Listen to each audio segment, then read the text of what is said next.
Où es-tu, mon fils? Où es-tu? Hans Ralconta. J'ai cherché sur YouTube, j'ai cherché sur Netflix, j'ai cherché à la télé. Et je m'y suis mal pris. Il y a toute une partie cachée, dissimulée, bloquée. Mais rien ne résiste à mon envie irrépressible de liberté. Un seul outil pour cela, NordVPN. NordVPN est un VPN. C'est pratique. Des serveurs dans 59 pays, fonction peer-to-peer facile à utiliser avec une protection anti-menace toute neuve, le parfait matos pour ma mission. Mais où le trouve-t-on déjà? Sur nordvpn.com/linguistica, évidemment 2 ans d'abo à prix réduit, 4 mois offerts en sus, SAV 24/7 et 30 jours pour se rétracter. Prochaine destination, Naruto.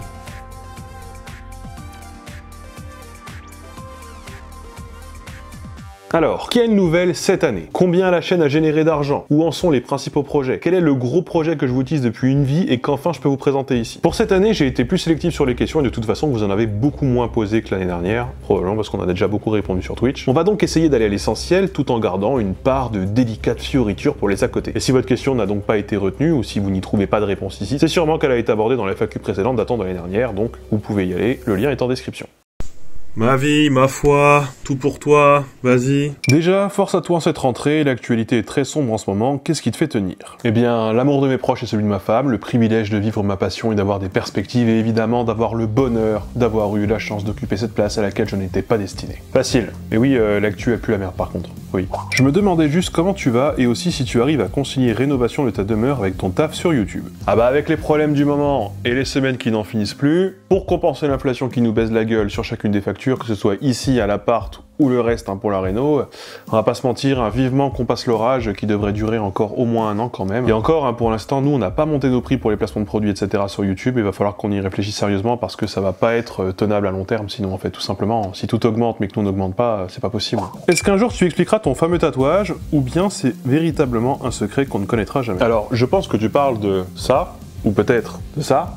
Bref. Un jour, oui, un jour, j'ai des idées, j'ai des projets, et vous le saurez en temps voulu. Mais bon, j'ai attendu presque 15 ans déjà, alors je peux me permettre d'attendre encore un peu avant d'être prêt. Est un influenceur dictionnaire, il nous raconte son histoire. Alors ne fuyez pas, ça va pas durer longtemps, promis, hein. On sait que vous êtes là pour la partie sur l'argent, et le temps, c'est de l'argent, c'est pour ça qu'on va aller à l'essentiel. Tu comptes apprendre de nouvelles langues? Alors oui, peut-être. En fait, je l'avais proposé dans le cadre de vidéos à l'Alsace, de vidéos qui n'ont finalement jamais été faites, hein. Et je pense qu'un cadre comme j'apprends telle langue en X heures ou X semaines, et je pars dans un pays où on la parle pour me confronter au réel, bah ça aurait de la gueule, en plus de pouvoir directement parler de langues en question avec les locuteurs de la langue en question. Ça fait beaucoup de en question, tout ça pour dire que ça serait stylé. J'avais pensé sinon à apprendre une langue en stream, mais bon, c'est le meilleur moyen de perdre tout le monde, je pense, parce que bon, ceux qui n'y comprennent rien, salut. Quelles sont vos lectures linguistiques du moment? Putain, c'est vrai qu'il y avait cette question et j'ai oublié, attendez.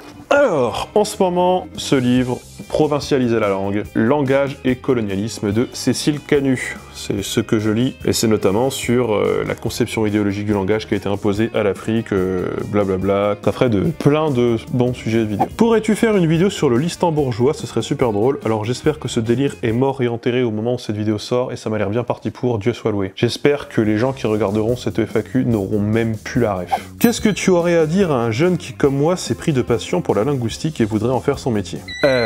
Ben n'hésite pas à avoir un suivi psychologique si t'as envie de faire carrière, parce que l'état de l'université française risque de te déprimer. Voilà, j'arrive même pas à le dire tellement c'est déprimant. Sinon, je te conseille d'hériter ou d'avoir de l'argent dans ta famille, beaucoup, parce que ta thèse ne sera probablement jamais financée et tu n'auras probablement aucun poste à l'université, mais on a besoin de vous quand même. Merci de vous sacrifier pour la bonne cause, il faut remplir les filières de sciences du langage, c'est important. En vrai, il y a d'autres débouchés que l'université de toute façon, il y a d'autres trucs à faire. Ça recrute par exemple côté du TAL, donc le traitement automatique du langage, c'est des trucs à faire de ce côté-là, tout dépend de ce que tu veux faire. Puutko suomea. Alors, en puo suomea, mutta paljon on koskesa kiviä. Je ne parle pas finnois, mais il y a beaucoup de pierres. Comme dirait Korpiklani, évidemment, puisque comme j'écoute beaucoup de musique finnoise, je connais quelques phrases et quelques trucs et quelques astuces, et j'ai fait un peu de finnois à la fac aussi, évidemment. Donc je suis pas tout à fait perdu, j'ai compris la question. Et olen ranskarainen, olen ulkomalainen, étranger? Je sais plus comment on dit. Kurkuri, clochard, ça je sais dire. Est-ce que tu t'intéresses à une approche littéraire de la linguistique? Tu lis de la poésie contemporaine? Alors non, désolé cher ami, je lis ni étudie la poésie, je vois plutôt avec des littéraires, eux au moins sauront sûrement y faire. Ah là on parle des vraies choses. Les vrais bails, les vrais trucs importants. Vous allez refaire des feats avec d'autres vulgarisateurs comme dans l'excellente vidéo sur l'écriture inclusive avec Angle Droit. Ça commence à dater d'ailleurs. Alors j'adorerais. En fait, je déplore malheureusement, et ça date pas d'hier, que les collabs se raréfient ou en tout cas ils ne sont désormais plus qu'orientés par les opportunités professionnelles et par un milieu économique. Les gros avec les gros, ça tourne souvent autour d'une sponsor. C'est vrai sur YouTube et d'autant plus sur Twitch j'ai l'impression. Et il me tarde de collaborer avec de nouveaux créateurs ou des gens avec qui j'ai jamais eu l'occasion de bosser, en tout cas encore, et qui m'ont proposé un sujet qui me botte, ce que j'ai essayé de faire récemment d'ailleurs. YouTube aujourd'hui ça se rigidifie. Plus aucun entrant ou presque dans le milieu, ceux qui arrivent doivent déplacer des montagnes pour atteindre la place qu'on avait avec 2 scripts mal branlés devant une webcam il y a 7 ans, et je trouve qu'on a un devoir, nous en tant que créateurs désormais installés, de limiter cette rigidification. Au-delà d'un devoir moral, disons, qui serait de faire profiter aux autres les opportunités dont on a nous-mêmes profité beaucoup par le passé, c'est aussi un moyen de garder un écosystème un peu plus ouvert et d'aider la diffusion des idées, de la créativité, de combattre l'ennui, de stimuler le public en lui apportant de nouvelles têtes. Bref, les collaborations, ce n'est pas forcément quelque chose de fondamentalement altruiste, ça peut être aussi quelque chose pour nous sauver nous, aussi en tant que créateurs. On y a tout intérêt. C'est aussi un moyen pour nous, en tant que créateurs installés, de maintenir un écosystème fiable, de sorte à pouvoir continuer. Parce que le risque, il est peut-être, pour la vulga en tout cas, de s'enfermer en monde clos avec un rythme de croisière et de lasser le public en fait. Surtout si aucun des nouveaux créateurs, ni même les nouvelles créations en général, viennent apporter de la fraîcheur. On va juste saouler tout le monde, voilà, avoir une base qui s'érode et à la fin être has-been et ne plus intéresser personne, et ça, je crois que personne n'en a envie. Est-ce que tu as été bien payé pour jouer Diogène? As-tu hésité avant d'accepter? Alors tu parles de la vidéo chez Monsieur Phi, et non, je n'ai pas été payé, et je n'ai pas hésité non plus, je savais vraiment pas trop dans quoi je m'embarquais, parce que j'avais lu un peu en diagonale, mais pas les petits détails. Comme j'avais dormi 2 heures, et que j'avais déjà une mine d'enfer, je pense que c'est bien passé, et quand il a commencé à me dire oui, il faut que tu te masturbes en étant voilà, un peu lubrique, et je dis ok. Voilà, il m'a dit ça 5 minutes avant que je le fasse. J'ai improvisé quelques trucs qui sont encore dans la vidéo ou dans le best-of qu'il a fait, enfin les petits bonus qu'il a fait, pas mal de choses assez intéressantes. Donc ouais, j'avais mal dormi, c'est terrible, ça se voit, et je crois que c'était le but. Est-ce que tu prévois un jour une collab avec Laëlia Véron? D'accord, c'est pas une youtubeuse, mais je l'adore elle aussi. Alors, ça va se faire, mais pas dans le cadre que vous imaginez. Vous verrez bien, mais vous êtes vraiment pas prêts, ça va vraiment pas se faire du tout dans le cadre que vous imaginez vraiment, j'insiste là-dessus. À quand l'épisode avec le Nexus 6? Eh ben normalement, dans moins d'un mois. 3 ans qu'on est dessus, hein, quand même. 1 an que c'est tourné, voilà, ça a été tourné en plusieurs fois à Fougères et à Metz. Ça a mis le temps, clairement, mais on arrive au bout du tunnel et vivement que ça sorte. De nouveaux grands projets comme la vidéo Seigneur des Anneaux, Game of Thrones 1984, ce format de vidéo est pour moi l'un des meilleurs, donc ça m'attriste un peu de les voir si peu. Si peu parce que si cher aussi. Alors il va rester une vidéo sur les Sims probablement, et après on changera sûrement de formule avec quand même toujours cette idée, hein, oui, d'investir un peu plus dans cette direction, de continuer là-dedans. Le truc c'est que chacune de ces vidéos nous coûte à chaque fois plus cher. Vous n'êtes pas forcément spécialisé en calcul, mais bon, assez rapidement vous comprenez qu'il y a un problème de balance. Donc là aussi on va tenter peut-être plutôt des projets en one shot sur tel ou tel univers en fonction des opportunités du moment, mais oui, ce sont des vidéos qui marchent en réalité assez moyennement, franchement qu'on se le dise, et qui par contre marquent les esprits des plus fidèles de la chaîne, tout en étant ce qui rend le plus fier. Donc on ne va évidemment pas abandonner, mais il faut pas non plus vous attendre à en voir tous les 4 matins, c'est sûr. Est-ce que tu vas continuer à faire des shorts avec copains du web? C'était vraiment très chouette comme format. Alors tu parles des formats courts verticaux, il y en a encore 2 à sortir, et on verra, parce que faut dire que 8 shorts comme ceci, c'est un budget total de 16 000 € là environ, juste pour copains du web, juste pour la partie animation. Donc clairement, si on n'avait pas eu une aide spéciale là pour les réaliser, on en parlera dans la partie financement, bah on l'aurait pas fait évidemment. Et sans source de financement, parce que je rappelle que c'est des shorts, et que les shorts ça ne rapporte strictement rien. Il y a une vidéo, une super vidéo de Viviane de Syllabus là-dessus sur sa chaîne secondaire. Bah non, malheureusement, voilà, ça s'arrêtera là en fin d'année, pas de sous, pas de vidéo, tout simplement. Parce que l'animation, ça coûte vraiment très cher. Merci pour la vidéo. De rien, tu parles d'une autre, mais je prends le complément pour celle-là aussi. Des projets avec des vulgarisateurs des différents domaines, Vortex ou autres. Participeras-tu à nouveau au Vortex? Ça n'a pas la même saveur sans toi. J'ai eu beaucoup de questions en lien avec le Vortex, et je pense que c'est tout à fait en rapport avec mon application passée sur cette émission, donc qui est sur la chaîne Le Vortex. Le Vortex, pour moi, c'est fini. Alors je vais quand même vous donner quelques phrases d'explication pour comprendre et ainsi éviter tout malentendu. Donc le Vortex, je suis arrivé saison 3, ma saison avec Florence, Valentine et un créatif, et c'est honnêtement, selon moi, la meilleure qui ne fut jamais produite. Les sujets étaient bien, il y avait une bonne dynamique, il y avait une bonne synergie, je m'étais très impliqué personnellement. J'avais non seulement écrit mes sujets, mais aussi toute la fiction de la saison que je trouvais importante pour permettre de faire communiquer les épisodes entre eux, et pour éviter le côté public qui vient juste mater sur YouTube Pref et qui part sans mater le reste, parce que c'est ce qui se passait avant. Hein. Et voilà, moi j'étais partisan de l'idée selon laquelle, eh bien, ce n'est pas parce qu'on met plein de créateurs dans une coloc que ça fidélise le public de chacun de ces créateurs à une émission. Parce qu'en fait, ça ne crée pas un public en soi, ça ne crée pas forcément une identité de groupe. Et franchement, hein, sans décortiquer les chiffres, grâce au tournant de la saison 3, je trouve que l'objectif a été rempli. Hein, l'objectif de faire communiquer les publics entre eux et de créer une identité. Sur cette saison, hein, si on y regarde un peu, le public a eu moins tendance à éviter les meufs qui étaient boudées jusque-là, faut le dire. On avait des statistiques plus homogènes et ça a permis de découvrir vraiment de nouvelles têtes dans les vidéos de chacun et alors inciter à aller voir les vidéos des autres, etc. Alors, sur cette saison 3, j'ai aussi fait le découpage technique. J'ai aidé sur plusieurs aspects en dehors du travail créatif, donc, et j'y ai mis beaucoup d'énergie et de ma personne, quoi. C'était notamment pratique, hein, parce que j'avais déménagé à Fougères, notamment pour ça, j'étais sur place, donc évidemment, j'y ai vraiment beaucoup contribué. Ensuite, pour cause de Covid, il y a eu la saison d'été qui a été préparée dans l'urgence. Et donc là, j'ai été ressollicité, et c'était déjà plus compliqué. Donc j'ai repris mon rôle d'auteur, de scénariste, et j'ai encore une fois aidé aussi au tournage, sur des petits aspects de la prod, etc. Le tout en plein milieu d'un mois d'été bien chargé. Donc ça a permis quand même de consolider le truc, de bien consolider les choses. J'ai fait de la direction artistique aussi, donc un gros morceau. Pour les 2 saisons suivantes, qui sont donc les 2 dernières diffusées, eh bien j'ai repris le rôle de la scénarisation, encore une fois.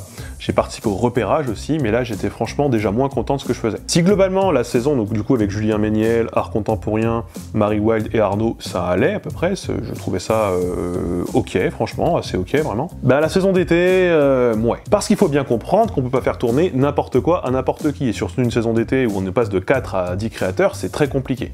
Le contexte d'écriture il est super tendu, parce que tout est tourné en 8 à 10 jours maximum pour les saisons d'hiver, et 14 jours maximum je crois pour les saisons d'été. Et sur une saison d'été, ouais, comme la dernière, les conditions c'est un peu... bon, il y a 10 vidéastes, certains ne viennent qu'un jour ou 2 jours, pas en même temps, mais faut une histoire. Et puis sinon il y a machin et machin qui sont super dispo, faudrait les mettre au centre du truc, mais ils peuvent pas tourner ensemble, telle personne repart finalement tel jour, c'était pas prévu, donc tel truc t'oublie et tel truc voilà. Donc à la fin, c'est juste...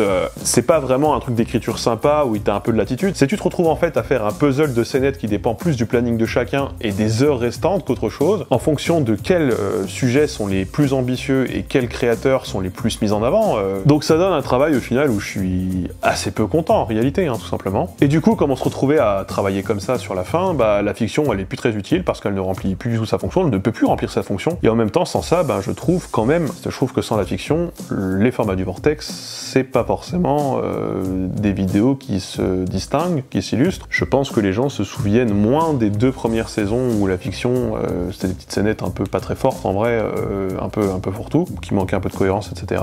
Parce que c'était pensé comme ça à l'origine. Que voilà, après, là où en fait les gens me disent « Ah oui, la saison 3, c'est la saison où Valentine a tué sa cousine, c'est la saison où avec le cadavre et tout...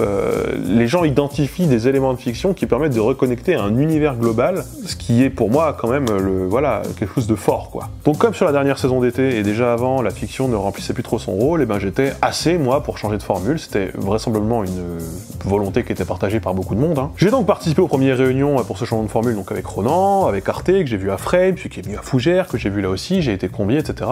Et on m'y avait promis un rôle pour aider à la construction de ce nouveau format, et puis silence radio, plus rien du tout. Ce qui l'a fouté un peu mal, mais bon, je m'inquiétais pas trop, parce que la personne qui fait le Vortex est aussi la personne qui gère Ness, la boîte de production avec laquelle je travaillais, qui gérait tous mes papiers et toute ma direction, toute la négociation de mes contrats, etc. Donc je me disais, bon, bizarre, mais ça va venir, quoi, il doit y avoir un truc. Et puis après, comme j'ai entendu autour de moi que certains s'étaient vus proposer des trucs, j'en ai déduit comme un grand que je n'ai pas été renouvelé, et c'est vrai que j'aurais aimé l'apprendre autrement, parce que c'est un peu comme si j'avais été renvoyé. Bon voilà, c'est qu'un cumul de...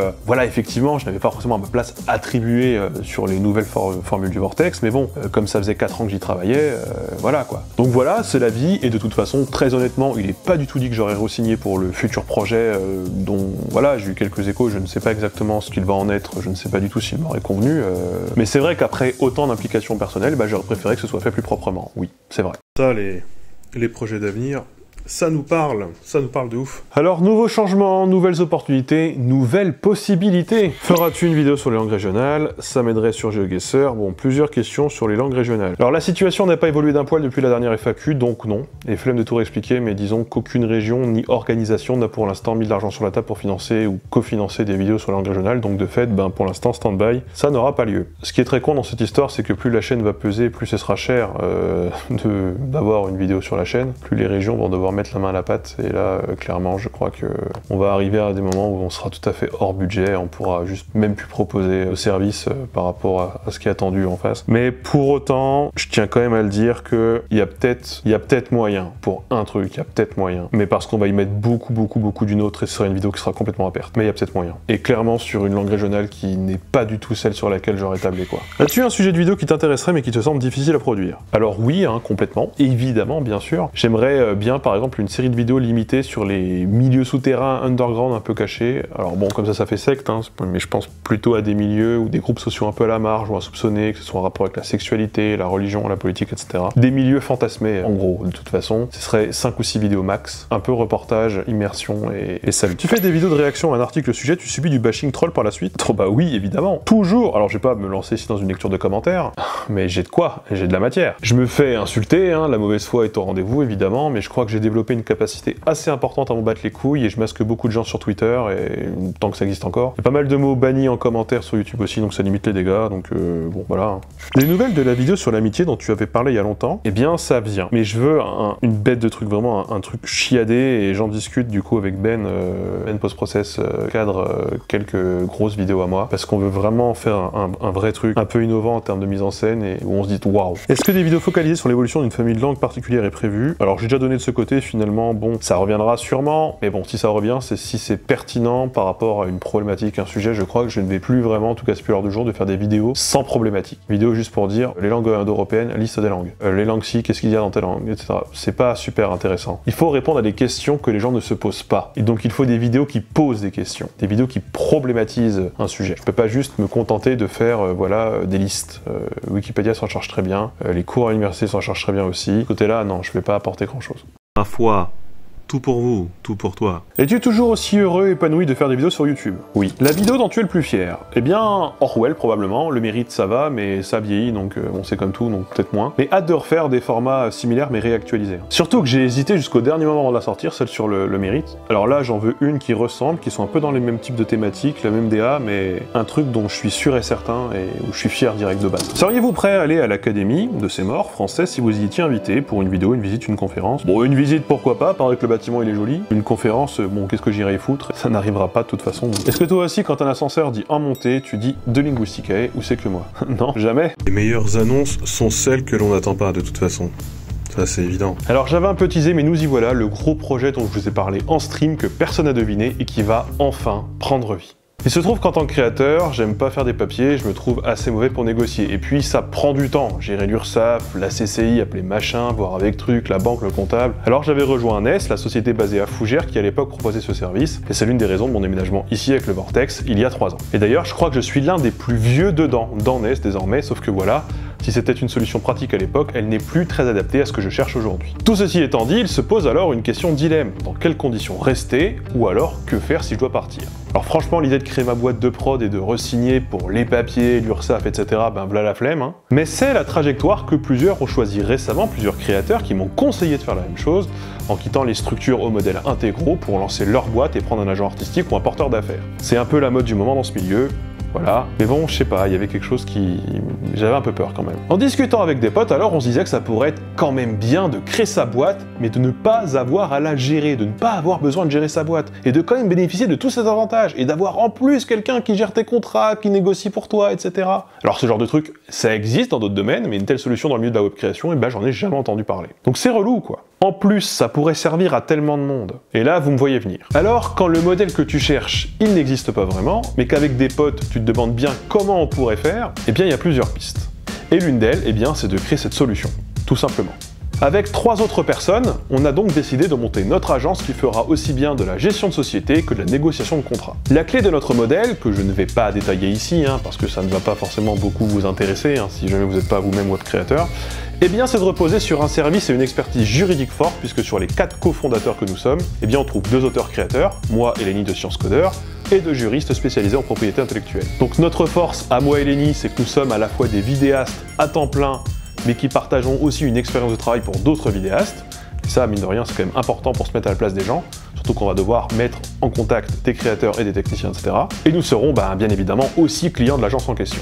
Et la force des deux juristes, eh ben, c'est leur expérience de travail dans le secteur de la web création, aussi bien dans des boîtes de prod que dans des institutions qui bossent sur ces domaines. Et ça, mine de rien, ce sont des profils rares, mis à part peut-être dans des grosses boîtes comme Webedia, ça je ne sais pas, mais bon, Webedia, voilà quoi. Et comme il y a beaucoup de contrats dégueulasses et mal rédigés soumis aux vidéastes, des conditions et des tarifs parfois scandaleux qui nous sont proposés et que beaucoup acceptent faute de connaissances en droit ou faute de pouvoir comparer avec d'autres, ou faute de temps, eh bien, nos agents artistiques, qui seront donc aussi des juristes spécialisés et formés à ces questions, pourront protéger efficacement les créateurs qui leur feront confiance. En tout cas, plus efficacement qu'ils le sont probablement actuellement, donc ça, il ne fait aucun doute. Parce qu'on signe vraiment n'importe quoi, hein, et des fois sans lire, hein, je vous fais pas de dessin. Alors on fera également d'autres trucs, hein, on fera de l'activité de conseil pour gérer ou pour ouvrir des boîtes, on fera du conseil artistique, on fera de la mise en relation de créateurs entre eux. Bref, on va essayer d'apporter le maximum à nos créateurs, qui d'ailleurs pourront aussi bien être des youtubeurs vulgarisateurs, comme Wauleni, que des créateurs issus d'Instagram, Snap, TikTok, etc. La plateforme importe peu, hein, surtout qu'aujourd'hui tout le monde fait du cross-platform, donc ça n'a plus vraiment grand intérêt de sectoriser. Donc l'agence, ça s'appellera Ilgard, c'est nouveau, c'est flambant neuf, on a déjà plusieurs créateurs qui vont nous rejoindre, on va construire tout ça ensemble, et ce qu'on se dit également, c'est qu'actuellement le milieu de la web création est dominé par un nombre trop faible d'agences, et qu'apporter un peu de sang neuf et de diversité de modèles, ou en tout cas de profils, eh bien ça ne pourrait être qu'au bénéfice des créateurs aussi, qui auront de nouvelles portes auxquelles frapper. En l'occurrence, cette autre porte, c'est la nôtre, notamment. Salut. Donc ouais, c'est un peu l'instant pub, mais en même temps, ça fait 6 mois qu'on est dessus, qu'on bosse dessus, et on est super content qu'enfin ça prenne vie, parce que entre ça, moi de mon côté, la maison, la chaîne YouTube, etc., c'est juste, mes journées sont remplies à rapport, quoi. C'est sur Twitch qu'il faut être maintenant, c'est sur Twitch. YouTube, c'est devenu une plateforme de VOD. Alors, comment être au courant à l'avance des live Twitch? Eh bien, sur Discord, tout simplement. Et en plus, là, il y a des nouveaux formats, hein, en plus de l'émission d'actu politique qui est tous les jeudis soirs à 23h. Eh bien, on a des reviews de la vieille télé le mardi à 17h ou 17h30, en fonction de quand on commence, parce qu'il y a quelque chose avant, donc même si jamais vous venez à 17h, vous tomberez sur moi. Votre nom de famille, c'est pas Schmonfils? Presque ça. Schmonfils. Thierry Schmonfils. Et on a aussi un format d'écriture en live, d'atelier d'écriture collaborative qui s'installe là depuis quelques jours. Donc ça se passe aussi sur Discord, en live plusieurs fois par semaine. N'hésitez pas à vous renseigner évidemment. Pourquoi tu es Mister JD en tour 1 sur Among Us? Et ça n'arrive évidemment jamais.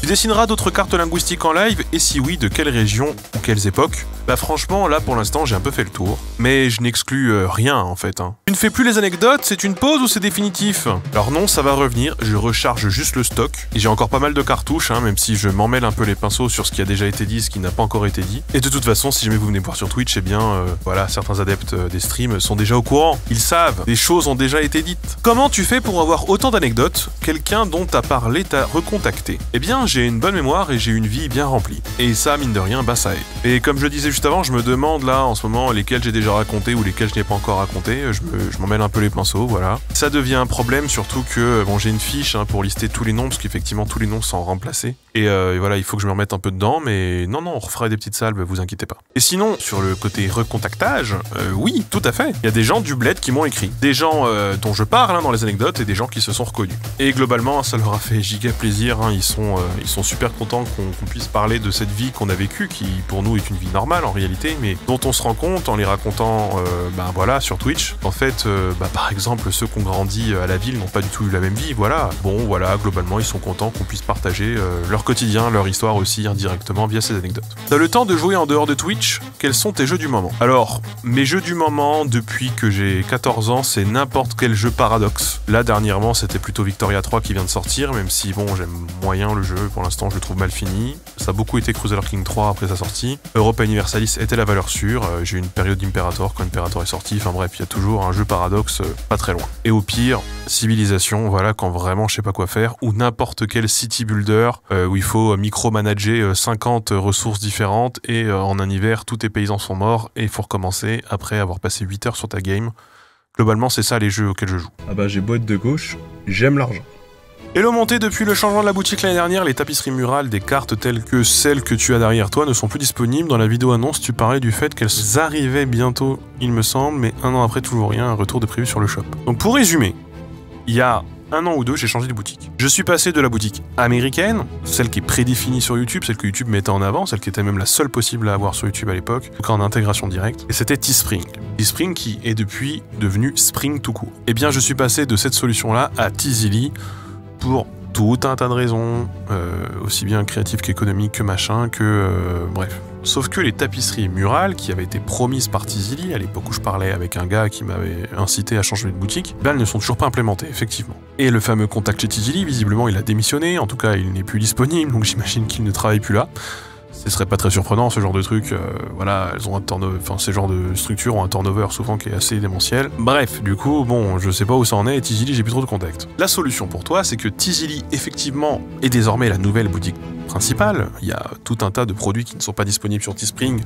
Ces produits, globalement, je crois, en Europe, ou c'est imprimé en Europe en tout cas. Spring, ça vient des États-Unis, c'est chiant, il y a la douane, machin, mes couilles, c'est casse-couilles. En plus, ils te bombardent de mails en anglais, et moi j'aime bien pouvoir parler quand même aux gens en français. En plus, j'ai plus de contrôle sur les prix, sur l'origine des produits, etc. Bon, globalement, Tizili reste la boutique principale, mais effectivement, c'est une boutique sur laquelle il n'y a plus les cartes, les tapisseries murales, qui étaient quand même ce qui était le mieux vendu, ce qu'ils vendaient le mieux, donc ça fait chier. Moi aussi, ça me fait chier en vrai. La bonne nouvelle, c'est que pour les grands formats, tu peux toujours aller sur Teespring. Le lien est en description. La boutique Teespring existe toujours. J'ai supprimé tout ce qui n'était pas les cartes, et donc tu peux toujours aller sur Teespring, commander les cartes, en attendant que Tizili se sorte le doigt du cul. Es-tu déçu d'être l'un des rares créateurs si transparents sur tes revenus ou contrats du monteur?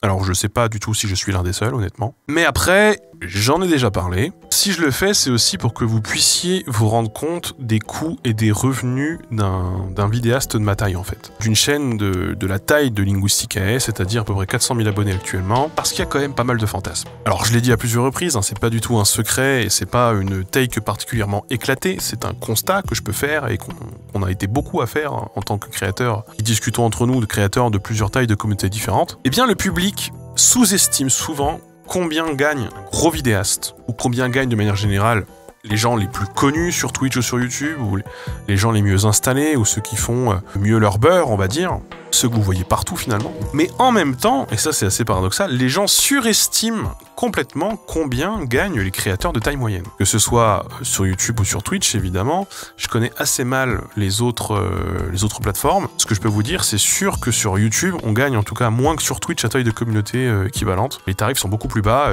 YouTube est l'une des plateformes sur lesquelles on négocie au moins haut les placements de produits, par exemple. Twitch, c'est beaucoup plus haut, les OP, c'est beaucoup plus d'argent, et j'en parle même pas pour Instagram, où là, vraiment, les quelques personnes à qui j'ai parlé, ça se mettait très bien pour eux, vraiment. Donc tout ça, c'est quand même dramatique, parce que les techniciens eux-mêmes, les gens qui sont eux-mêmes dans ce milieu et qui travaillent pour d'autres dans ce milieu, se font souvent avoir. On a vraiment beaucoup de monteurs qui se font avoir par des streamers ou des youtubeurs, des vidéastes, qui leur disent « Oui, mais tu comprends, là c'est compliqué, j'ai pas trop d'argent, etc., etc., etc. » Alors qu'ils ont des chaînes qui sont plus grosses que la mienne, qui font aussi des placements de produits sur Instagram, qui ont une chaîne TikTok déclinée, qui font, je sais pas, entre 500 et 1000 viewers sur Twitch, etc. Je dis « Non, t'as envie de leur dire mon œil, quoi. » Enfin, c'est... Non, t'as les moyens en fait, t'as large les moyens. Donc bon, moi ça me dépite aussi hein, de voir un milieu où on en a qui font les pleureurs, alors dire oui, c'est dur de vivre correctement, etc. Tu comprends, je peux pas te payer plus que ça. En fait, on est aussi, je crois, dans une économie où les gens ont du mal à comprendre qu'il faut investir pour gagner. Ils veulent gagner tout court. Ils n'envisagent pas d'investissement qui pourrait être perdant sur le court terme, mais qui rapporterait sur le long terme. Ou alors les ressources indirectes qui pourraient venir et qui pourraient être intégrées dans le budget ou dans le calcul. Donc ce qui donne de mauvais réflexes, c'est-à-dire en fait on va directement réfléchir à comment marger sur ta gueule directement, vraiment frontalement, plutôt que l'envisager dans un budget global. Comme vous avez le bilan comptable qui arrive juste après, vous pourrez assez facilement faire des projections sur qui gagne combien. Si un youtubeur a 2 fois plus d'abonnés que moi, sachant qu'en plus je ne fais pas de placement sur Instagram, je fais pas d'OP sur Twitch, pas du tout d'autres sources de revenus que celles qui m'arriveraient sur YouTube et les petits à côté liés à YouTube, vous pouvez vous rendre compte que voilà, il y a des gens qui peuvent gagner 2, 3, 4 fois plus d'argent que moi, voilà, qui peuvent avoir de très gros bilans comptables et qui pour autant payent très mal les gens avec qui ils travaillent. Alors cette transparence, oui, je sais pas, c'est aussi quand même parce que je pense personnellement qu'on a tous à y gagner, à avoir une économie plus saine avec moins d'exploitation. Ça donne des écosystèmes quand même, ils sont aussi beaucoup plus dynamiques, beaucoup plus créatifs, je pense, et plus sains, voilà, plus sains tout simplement. Hein. Ça se passe bien professionnellement depuis que tu as quitté NES? Bon, alors déjà, au moment où je fais cette vidéo, j'ai encore un pied dedans, parce que je peux pas partir comme ça du jour au lendemain, évidemment, j'ai encore des contrats en cours et tout, etc. Mais c'est en train de se faire, évidemment. Et je peux dire que oui, globalement, ça se passe bien. Donc l'agence Hilgard, que j'ai cofondée est en cours de lancement, donc ça c'est plutôt très cool. J'en parlais juste avant, si vous n'avez pas vu cette partie-là, mais c'est vraiment, on a la hype totale. Et du coup, ma boîte perso aussi. Et si jamais vous avez suivi, ma boîte perso sera gérée par Ilgard, évidemment, sinon ce serait bizarre quand même. Et du coup, l'année prochaine risque d'être bien remplie en tant que co-créateur, en tant que personne qui pourra avoir plusieurs missions chez Ilgard, et en tant que personne qui disposera d'une société de production qui sera en gestion chez Ilgard. Donc pour répondre à ta question, ça se passe bien parce que c'est rafraîchissant de bosser avec de nouvelles personnes, et des personnes dont j'ai pu mesurer à plusieurs reprises le sérieux et l'implication, et donc ça c'est quand même plutôt cool. Et en plus, j'en parle juste avant, des personnes qui ont de l'expérience dans le domaine. Mais bon, on verra quand même bien l'année prochaine où on en est, où on en sera, parce que ça se trouve, ça va pas du tout marcher, ça se trouve, ça va être un fiasco. Ça se trouve, je vais vouloir tuer la moitié des gens avec qui j'étais pote au moment où on a lancé la boîte, et voilà. Tout ça, ce sont des choses dont on discute ouvertement d'ailleurs ensemble. J'y crois. Je suis dur à faire croire à ce genre de choses. Donc j'ai quand même une petite réserve, toujours de on sait jamais, mais en même temps, ça va. Ça va, je pense que ça va bien se passer. Pour la vidéo sur l'espéranto, tu as accepté le sponsor après avoir fait la vidéo ou tu as fait la vidéo à cause du sponsor? Ce qui est une question beaucoup plus globale d'ailleurs. Alors le sujet était déjà prévu, mais le sponsor a permis de le consolider, de le développer, d'apporter des choses qui pourraient être plus intéressantes, des discussions, etc. qui permettent de développer de nouveaux axes, mais globalement on garde une relative indépendance. Si je dis relative, c'est parce qu'il y a des choses, évidemment, on va éviter de dire, quand il y a quelqu'un qui finance une vidéo, de dire que ce sont des fils de pute dans la vidéo, par exemple. Ça serait très étrange et bizarre. Mais globalement, c'est nous qui avons le dernier mot sur les retours, et ça d'ailleurs, on le fait écrire dans les contrats, ils peuvent donner des avis et solliciter des avis et exprimer des doutes, etc. Mais c'est nous qui avons le dernier mot, évidemment. Et globalement, voilà, pour le fonctionnement global, j'ai une très très grosse liste de sujets prévus, une liste qui ne cesse d'augmenter d'ailleurs. Je rajoute plus de sujets sur ma liste des sujets à traiter que j'en traite, ce qui fait que pour l'instant, là, je suis... Franchement, les 4 prochaines années, je peux tenir sans problème. Donc quand je suis démarché par des assos, des institutions, des marques, etc., je leur propose, parmi cette liste, plusieurs sujets qui pourraient correspondre à ce qu'ils voudraient, ce qu'ils attendraient, ou des choses qui leur iraient. Et franchement, souvent, ça se passe assez bien. Et souvent, ce sont des sujets qui ont déjà des réflexions, qui sont déjà en préécriture. Donc pour l'instant, j'ai pas trop eu le cas où je dois faire un sujet sur mesure, à part peut-être la vidéo sur les notaires. Où là, j'ai dû intégrer des interviews avec les notaires, etc. Ce qui n'était pas forcément prévu à la base, mais moi, du coup, j'ai construit la vidéo aussi par rapport à ce que eux voulaient. J'avais déjà des idées que j'ai défendues. La fonction préinformatique du langage, c'était déjà prévu à la base. Le côté des scripts, c'était déjà prévu à la base. Le côté le droit est-il aussi droit qu'on le pense, c'était déjà prévu à la base. Donc tout ça, en fait, surtout l'arrivée des notaires fait que ça m'a permis d'agrémenter plusieurs sujets différents autour d'une interview avec une notaire qui n'était pas prévue à la base du tout. Nota Bene a fait aussi une OP pour eux, il n'a pas d'interview, lui, par exemple. Donc ça, voilà, il y a aussi des profils... je pense que c'est là où il y a eu le plus de dialogue et de co-construction, pour utiliser un mot à la mode. Globalement, non. Globalement, les marques interfèrent vraiment qu'assez peu sur les sujets. Même la vidéo Tianxi Media, souvenez-vous, la Chine, etc., blablabla. Le sujet était déjà prêt, déjà écrit, par exemple. J'ai juste rajouté leur nom et l'argent, quoi. J'ai pris l'argent, quoi. Le sujet était déjà fait. Le sujet était déjà écrit. La seule chose dont on a pu bénéficier, là, c'est d'avoir des relecteurs chinois, par exemple, ce qui avait quand même aidé pas mal au travail. Donc ça c'était cool. Donc là ça nous a surtout apporté une aide, quoi. Ça nous a pas vraiment apporté de contraintes. Comptable, bilan statistique, bilan de tout, l'argent. Bon, il est temps de faire le bilan comptable de la chaîne. Donc le bilan comptable, il s'étale du 1er octobre 2021 au 30 septembre 2022. Et si jamais vous n'aviez pas vu le bilan précédent, sachez qu'il est disponible dans la FAQ précédente, puisque vous remarquerez la régularité précise à laquelle sortent les FAQ sur cette chaîne. Alors on va commencer par un bilan global des vues, des vidéos, et finalement un bilan global du côté artistique et statistique. La chaîne YouTube principale, elle a donc cumulé sur cette période, donc la période dont je parlais juste avant, elle a cumulé 19 vidéos dont 6 shorts et elle a gagné 6,1 millions de vues et 44,5 000 abonnés.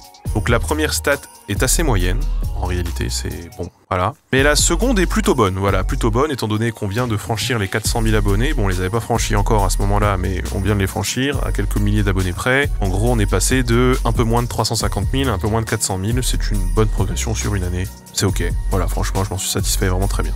Alors maintenant, si on regarde en termes de vues, eh bien en termes de vues, dans les vidéos les plus vues, on trouve Quand est née la langue française, un short qui a fait quand même 432 000 vues sur la période, ce qui est énorme, ce qui est aussi très inattendu. Si nos ancêtres parlaient latin et que nous parlons français, une langue latine, à quand remonte précisément la naissance du français? Et c'est aussi en décalage avec les résultats des autres shorts, qui voilà, ont clairement des statistiques un peu plus mitigées, quoi. Ensuite, on a eu la vidéo sur Yel, 410 000 vues, qui a connu un reboost au cours du mois de mai, d'ailleurs, ce qui explique en partie ce succès, parce qu'on n'était pas du tout sur... on était sur un bon démarrage, on n'était pas sur un aussi bon démarrage qui pouvait présager qu'on atteindrait ce score, pas du tout. Donc c'est plutôt une surprise. En troisième, on a la fin du grec et du latin à la fac, 334 000 vues. Une vidéo qui est assez longue, une vidéo qui avait été un peu dure à faire et où j'avais fait plusieurs interviews et tout, mais une vidéo dont je suis assez content, même s'il y a un Glad Coup 2 qui est problématique, qui saute un peu sur la vidéo, je m'en suis rendu compte qu'après. Mais visuellement, musicalement, en termes de rythme, je suis vraiment content de cette vidéo. Ensuite, on a le debunk de la chronique de France Culture et le debunk du Figaro sur la lecture, qui ont respectivement fait 250 000 et 246 000 vues. Bon voilà, ce qui est pas mal non plus. Donc la chaîne, si on prend ses stats pures, eh bien, vous vous en êtes rendu compte en listant les sujets, elle fait très clairement ses meilleures statistiques sur les vidéos de réaction à l'actualité, les vidéos de débunkage. Mais bon, ce sont aussi les vidéos qui polarisent le plus, très clairement, et ce sont même des vidéos qui m'ont fait perdre des abonnés pour certaines. Je crois que c'est la dernière vidéo en date, là, qui est une vidéo de réaction à l'actu, où effectivement, j'ai perdu, je sais plus combien de centaines d'abonnés le jour de la sortie, et je ne suis pas sûr d'en avoir récupéré autant. Ça trie un peu, ça épure un peu, mais bon. On pourrait aussi analyser ces vidéos-là comme étant des vidéos qui s'inscrivent en fait assez peu sur le long terme, puisque par définition, la réaction à l'actualité évolue, change, on ne peut jamais vraiment savoir de quoi elle est faite. Il se trouve que parfois l'actualité revient, voilà, elle réapparaît, et donc du coup les vidéos-là peuvent ressurgir, mais globalement c'est des vidéos qui ne marquent pas non plus énormément le public. C'est pas des vidéos qui font l'identité de la chaîne non plus. Et d'ailleurs, je n'ai pas envie que ces vidéos soient l'identité de la chaîne, ce qui est quand même quelque chose sur lequel je voudrais insister. Parce que le débunkage de l'actu, c'est nécessaire, mais en proportion de toutes les autres vidéos qui sortent, déjà elles sont minoritaires, même si elles pèsent un gros nombre de vues, et ensuite, je ne suis pas qu'un débunker en fait, je suis aussi quelqu'un qui apporte de la curiosité, des sujets dont vous ne saviez pas, que vous ne connaissiez pas, et sur lesquels j'ai très envie d'avoir voilà, quelque chose à vous apporter, donc il faut quand même se dire que ces statistiques-là sont quand même un peu en trompe-l'œil, donc finalement, elles font vivre la chaîne, c'est sûr, en tout cas on verra dans le plan économique ensuite sur la monétisation, elles font quand même vivre un peu la chaîne, mais si elles sont nécessaires, elles ne sont pas le cœur du travail. Alors sinon, on pourrait quand même aussi noter deux choses supplémentaires. La 6e vidéo la plus vue de la période, c'est 7 règles du français que vous ignorez, 230 000 vues, et c'est la première vidéo avec Kalian. Si je mets cette vidéo-là, c'est parce qu'en fait cette vidéo-là nous a pris une demi-journée d'écriture, voilà, on avait fini de travailler, et je dis, franchement, ce serait quand même bien qu'on puisse tourner une 3e vidéo, et on l'a écrite en une demi-journée à peine. Et c'est une vidéo qui a plutôt bien marché, probablement surtout grâce au montage, je pense. Et ça, on en reparlera juste après. Et la 7e vidéo la plus vue du coup de la période, qui s'étale du 1er octobre 2021 au 30 septembre 2022, c'est une vidéo qui n'est pas du tout sortie pendant cette période, c'est la vidéo sur l'Académie française, la vérité sur l'Académie française. Elle a quand même fait 200 000 vues sur cette période uniquement, ce qui est énormissime. C'est une vidéo qui a 4 ans quand même, donc ouais, c'est quand même pas rien. Et elle repop, voilà, sporadiquement, dès l'instant qu'on entend parler de l'Académie française, dès l'instant qu'un académicien meurt, la vidéo repop. Et bon, comme ils sont plus souvent là à mourir qu'à être élus, on en parle souvent, et ça revient souvent. Et d'ailleurs, ces vidéos-là qui reviennent voilà, sporadiquement, pourtant elles sont vieilles, elles n'ont pas forcément non plus connu un succès démentiel au moment de la sortie. Il y en a d'autres, il y a notamment celle sur Ai Nakamura et Weshden, qui a fait quasiment 100 000 vues sur la période alors qu'elle date de l'année d'avant. Voilà, les grosses vidéos de fond ont une meilleure longévité, surtout quand elles s'inscrivent dans une problématique sociétale, donc c'est le cas sur Weshden, la musique, l'Académie française, etc. Mais ce n'était pas quelque chose de voilà d'attendu, ça m'étonne autant que vous probablement. La vidéo sur l'Académie française doit être la plus vue aujourd'hui de la chaîne, ou pas loin. Je vérifie au moment de faire le montage là. Faut savoir que c'était pas du tout le cas il y a 3 ans, même 1 an après sa sortie, on en était très loin. Parlons aussi du plus gros four de la chaîne, le plus gros four de l'année. Le plus gros four de l'année, eh bien, c'est la vidéo sur le système de Bliss, qui pourtant j'ai essayé de la pousser, je l'ai repubé dans d'autres vidéos, je l'ai remise en avant dans les, vous savez, les écrans de fin. Je l'ai repartagé, j'ai rechangé le titre, la miniature, j'ai tout tenté et elle n'a pas atteint les 100 000 vues. Malgré tout ce travail, on a quand même voilà, récupérer grâce à tout ce travail quelques dizaines de milliers de plus, mais on n'est toujours pas aux 100 000. C'est une vidéo où je trouve c'est un peu dommage parce que je trouve qu'elle était plutôt cool, voilà, et elle parlait de choses dont vous, pour le coup, vous n'avez vraiment jamais entendu parler. Bon, parlons l'argent, Linguisticae et l'argent. Donc la chaîne, sur la période donnée, a généré 40 109 € de CA grâce aux OP ou au placement de produits uniquement. Et bien ça, c'est notamment grâce à NordVPN. NordVPN, parce qu'il y a un contrat à l'année. Voilà, d'ailleurs, cette vidéo est sponsorisée NordVPN, comme vous l'avez vu. Et ce contrat à l'année, il aide quand même pas mal. Même si, voilà, on réfléchit quand même sérieusement à s'en passer pour l'année prochaine, parce que, bon, NordVPN, c'est sympa, ça fait 4 ans, bon, au bout d'un moment, peut-être passer à autre chose.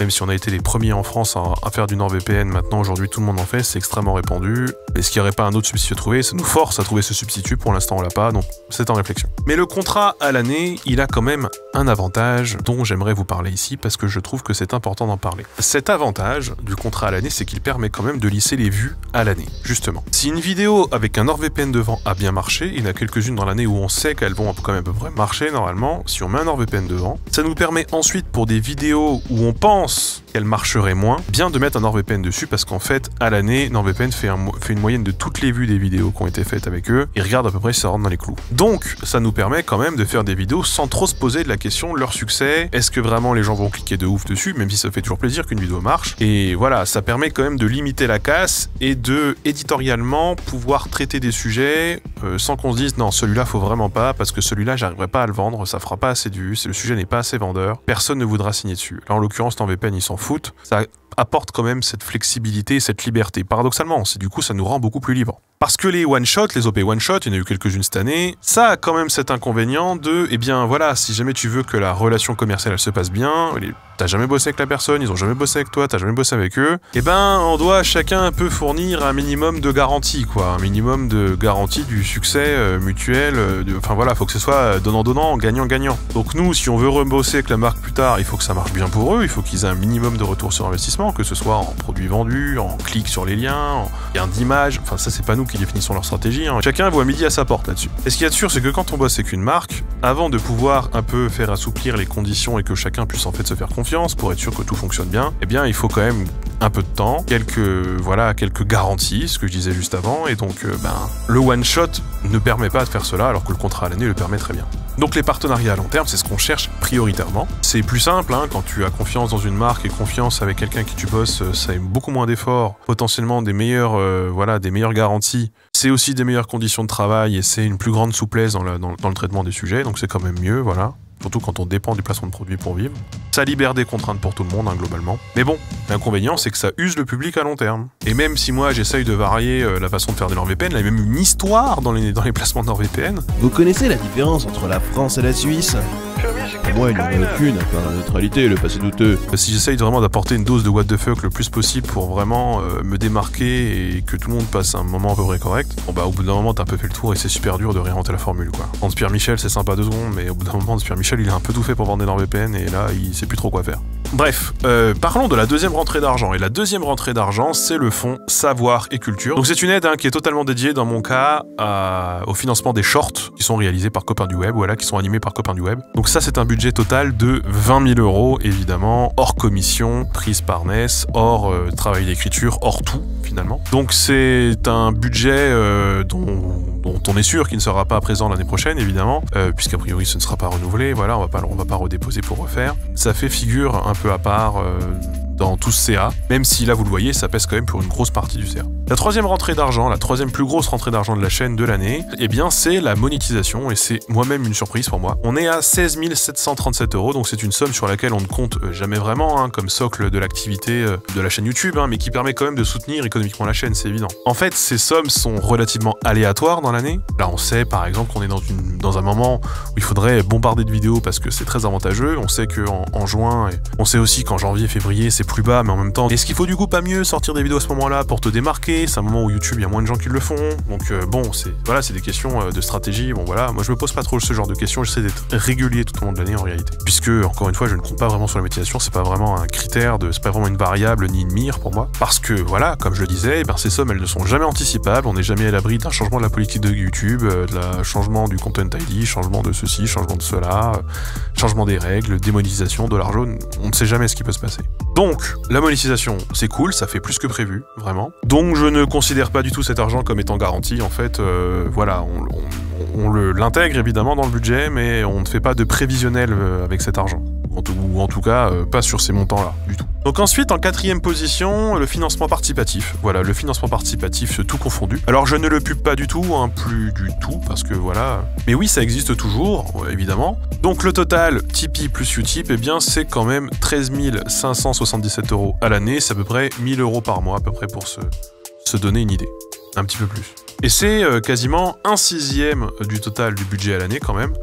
Donc je continuerai à ne pas le mettre en avant, je trouve que c'est plus intéressant pour vous d'aller sur la boutique ou de faire les placements de produits, de souscrire aux produits qui pourraient être vendus via placement de produits ou via moi la vente que je peux faire en merchandising. Donc en 5e position, alors là je le note dans le CA, mais en vrai je devrais pas trop le mettre dans le CA parce que ce n'est pas vraiment du chiffre d'affaires. Mais bon, on n'est pas non plus sur un bilan comptable extrêmement précis et que je vais remettre au tribunal de commerce après. Donc pour que ce soit plus facile à comprendre et comme la vidéo est construite, cette vidéo de FAQ, on va le laisser dans le CA, on va l'intégrer au CA total, parce qu'en fait, si c'est pas de l'argent qui rentre, c'est de l'argent qui ne sort pas, donc ça revient à peu près au même. Donc en 5e position, c'est une déduction de dépenses, voilà, c'est tout simplement des aides à l'embauche de l'État. Donc c'est 9 598 € cette année. Ce sont des aides pour soutenir le secteur culturel post-Covid, le secteur de la création, le secteur de la culture en fait de manière générale. Alors faut savoir que nous sur internet on s'est très bien mis, ça s'est très bien passé, mais on est un milieu où on a globalement pas de pognon public, pas d'aide publique, très peu d'aide publique. Donc du coup ça nous aide quand même à développer notre activité, mais c'est une conséquence indirecte en fait, parce que c'est fait surtout pour sauver les festivals, sauver les théâtres, sauver ceci, etc. Mais il se trouve qu'on y a le droit aussi. Donc c'est un petit détail quand même qui a son importance, j'en parlais juste avant, mais comme je quitte NES, je repars à zéro de ce côté-là, je recrée une nouvelle boîte, etc. Ces aides-là elles n'existent plus. Ceux qui les ont encore en cours, tant mieux, ils les gardent, mais là, je ne pourrais plus les ressolliciter. Donc, je ne pourrais plus avoir recours. Donc là, je m'assois sur ces aides-là, je m'assois sur le reste du paiement de ces aides pour couper le cordon et lancer mon activité. Donc ça aussi, c'est très exceptionnel, et ça ne sera pas réintégré dans le budget l'année prochaine. Alors, juste pour finir, parce que l'on arrive maintenant dans le détail, il y a d'autres ressources diverses, comme les conférences, c'est 2348 € à l'année. Ça a été par exemple le live Arte aussi, voilà, présentation, ce genre de choses. Il y a Twitch en 7e position avec 2088 €, c'est 2% à l'année. Twitch, c'est dérisoire, on l'a vu, ça a énormément fondu, évidemment. Et la boutique, c'est 1070 € cette année. Alors, essentiellement, pour plusieurs raisons, je pense qu'il y a le transfert de boutique qui n'a pas aidé, il y a aussi le fait que l'argent de l'année en cours n'a pas encore été versé en totalité, donc ça fausse évidemment complètement ces montants. Et j'ai pas sorti particulièrement de produits nouveaux cette année. Au total, donc, il y a 105 526 € de CA si on intègre les aides et ce genre de choses, évidemment, comme étant du CA. Ce qui est pas mal. Sachant que les placements de produits pèsent quand même pour quasiment, je dirais pas la moitié, mais pas loin de la moitié. La monétisation et Tipeee, c'est chacun 1/6, donc si jamais on met ensemble, ça fait 1/3. Et voilà, les petits à côté, les aides, les machins, les trucs, etc., ça représente le reste. Donc avant de comparer à l'année dernière, parce qu'il y aurait quand même de quoi dire, parlons désormais des dépenses. Cette année, elle a quand même été marquée par pas mal de dépenses d'un point de vue personnel. Et quand je dis personnel, c'est du personnel, c'est pas à moi, c'est l'embauche, en fait, tout simplement, de techniciens. Voilà, il y a une nouvelle personne qui a été embauchée en juin à 28 h, puis à 35 h. On en reparlera juste après cette partie, ce sera très intéressant d'écouter ce qu'elle va nous dire, parce qu'il y a un entretien avec elle, notamment juste après. Et puis il y a eu aussi l'arrivée d'une coautrice, Kalian, que vous avez vu en vidéo, parce que pour le coup on la voit. Et ça, évidemment, elle sera là aussi après, donc super important selon moi d'écouter aussi ce qu'elle a à dire et comment elle voit les choses. De fait, donc, les dépenses en personnel, ce sont le premier poste de dépense, tout simplement. Il s'agit donc majoritairement des salaires versés dans le cadre de contrats de travail classiques ou d'intermittence, parce qu'en fait, dans toutes les dépenses de personnel, il y a aussi Copain du Web, dont je parlais juste avant, en tant qu'intermittent.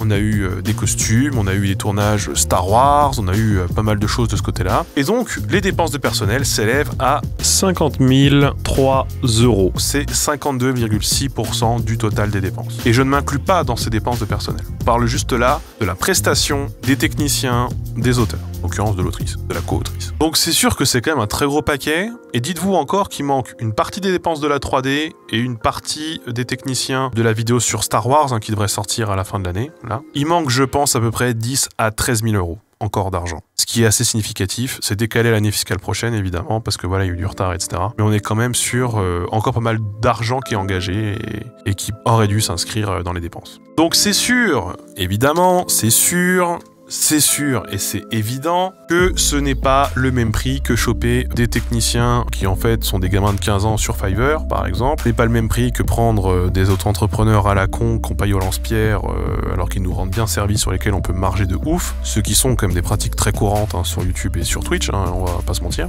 C'est un gros poste de dépense, c'est sûr, mais ça finance tous les best-of, ça finance quelques gros tournages par an. Compter 2 ou 3 gros tournages par an. De toute façon, c'est la limite que je me mets, on n'ira pas au-delà, on n'a pas les moyens. Et quand je dis gros tournages, c'est des tournages quand même où on va se déplacer à l'autre bout de la France, on va faire des très belles prises de vue, des beaux plans, il y aura des comédiens, il y a du son, il y a tout ce qu'il faut, enfin il y a tout quoi, il y a vraiment tout. C'est les déchets nucléaires, c'est Star Wars, voilà notamment. Bref, les moyens augmentent, mais les dépenses augmentent aussi. Parce qu'en fait, on essaye tout simplement de suivre pour pouvoir augmenter la qualité proposée. Et en fait, depuis tout à l'heure, je dis on, mais c'est beaucoup je. J'ai du mal à dire je. Parce que je vis ça vraiment comme une aventure collective, sans le travail de ces techniciens dont je parle et la co-autrice, bah évidemment, on n'en serait pas là non plus où on en est, donc GG quand même. Bon, le deuxième poste de dépense, eh bien c'est mon salaire tout simplement, c'est mon salaire, c'est 33% du total annuel, c'est 31 364 euros brut, ce qui fait à peu près 21 800 euros net, soit 1816 euros à l'année avant impôt, ce qui correspond à peu près au salaire médian en France, ce qui était mon objectif, dont j'en parlais dans la FAQ de l'année dernière, donc on est à peu près aucun dans les clous. Après, je vais pas m'étendre non plus sur ma vie personnelle, hein, évidemment, parce qu'on pourrait dire, waouh, il se met bien le gars et tout, il se met bien sur le dos des abonnés, je sais pas ce qu'on pourrait en dire. Honnêtement, ça va, ça me permet de vivre correctement et normalement, parce que nous sommes un couple sans enfants et qu'on vit dans une zone de la France qui est plutôt rurale, mais bon, et pas besoin de vivre avec une très grande richesse dans ce genre d'endroit. Et après, bon voilà, ma femme est à temps partiel au SMIC, donc bon, je compense aussi ce qu'elle ne gagne pas et on n'est pas non plus, voilà, on n'est pas non plus Crésus, mais on vit correctement quand même. Donc déjà là, hein, si vous cumulez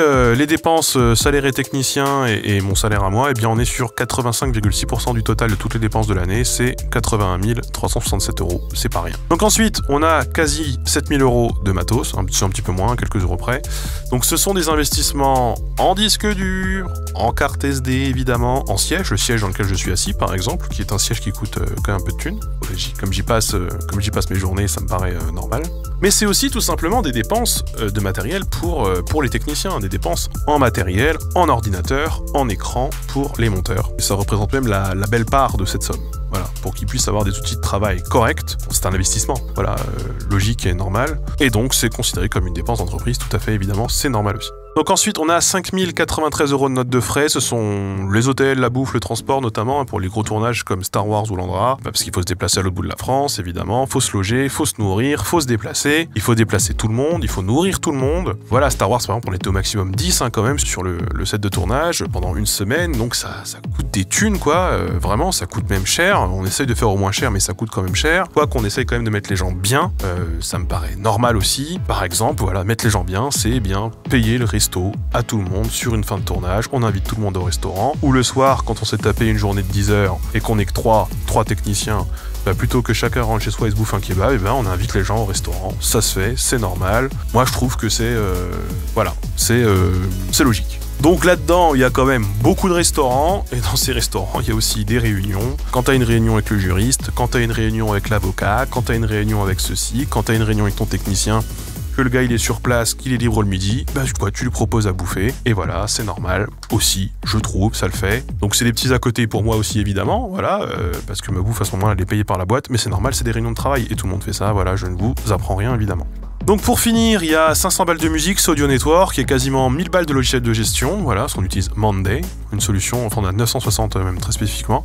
222 euros de frais annexes, ça c'est globalement, on sait pas trop ce que c'est, mais c'est de l'argent qui a été dépensé, voilà. Et du coup, ça nous met à une dépense globale annuelle de 95 075 euros. Donc si vous faites un petit calcul rapide, vous estimez à peu près, normalement, si vous êtes assez bon en calcul mental, même s'il n'y a pas besoin d'avoir fait des chiffres et des lettres, hein, il y a une balance positive de à peu près 10 000 euros. En tout cas, 10 000 euros d'excédent sur l'exercice fiscal.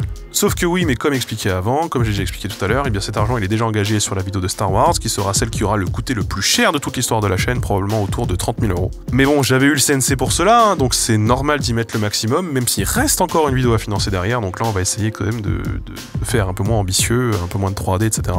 Mais voilà, c'est normal, on a eu l'argent pour, on le dépense, même si là, en l'occurrence, on est en train de dépenser de l'argent qu'on n'a pas encore reçu, parce que vous savez comment ça fonctionne le CNC, ça on vous verse 2 tiers, vous faites tout, et après on vous rembourse, en gros on vous rétrocède le dernier tiers, une fois que vous avez dépensé tout le budget que vous étiez censé dépenser. Il faut faire une avance du coup, il faut s'avancer l'argent. Et on croise les doigts, parce que je pense qu'on est en train de remplir le contrat. Alors, petite parenthèse, parce que oui, c'est moi, mais regardez, j'ai pas les mêmes habits, j'ai pas les mêmes cheveux, j'ai pas la même pilosité. En fait, eh bien, il se trouve que cette dépense, tout simplement, je l'avais oubliée, et évidemment, en fait, il y a aussi 11 424,93 € de commission versée à NES.